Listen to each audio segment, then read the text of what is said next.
Yo, yo, you're watching Not James. I am your host, Jimmy, and we're going to get into another reaction letting us know that high carb dieting is not new. This video is from 6 years ago and it's from the University of Sydney in Australia, and it outlines how a high carb diet may be the healthiest diet as we keep learning more and more about nutrition. So, here we go. A low-protein, high-carbohydrate diet may be the key to living a long and healthy life. 70% of global deaths are caused by chronic diseases such as type 2 diabetes, cardiovascular disease, and obesity. Sadly, 3/4 of all Australians will suffer from at least one of these chronic diseases in the later stages of their life. Exploring how nutrition plays a role in delaying the onset of such age-related diseases, in turn helping us live longer, is the focus of my research here at the University of Sydney. Although high-protein diets are popular for weight loss, my research suggests that the exact opposite may be best for us as we age. When carbs are eaten with low amounts of protein, the levels of the hormone fibroblast growth factor 21 increase in our body. This Now that is something I thought that was pretty new. I wasn't expecting to see FGF21 make an appearance in this video.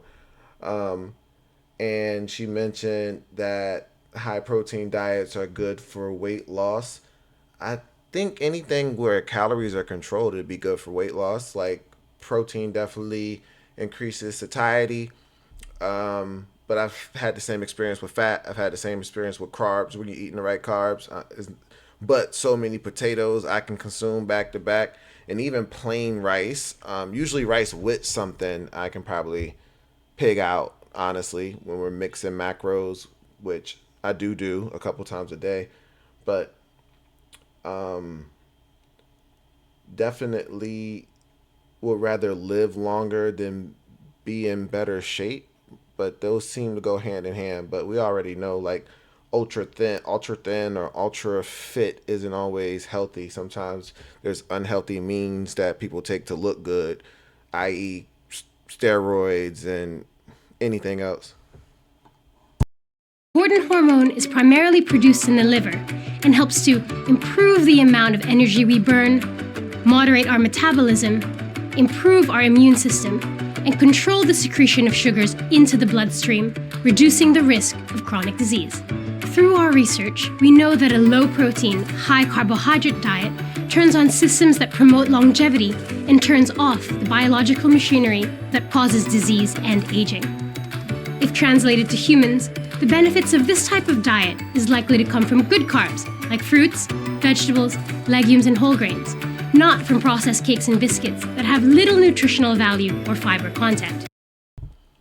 And even in this video, there's a misconception that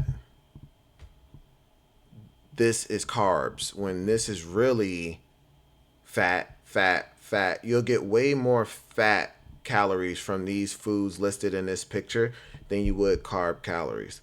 So we might need to shift our paradigm there on what is a carb versus what is a mixed macro food. Just because they're not allowed on keto doesn't they're not allowed on our diet either.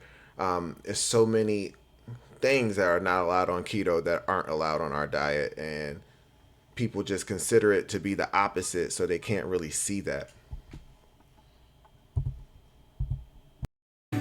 Ultimately, I want to look at how we can best tailor diets and nutritional guidelines to decrease the prevalence of chronic disease.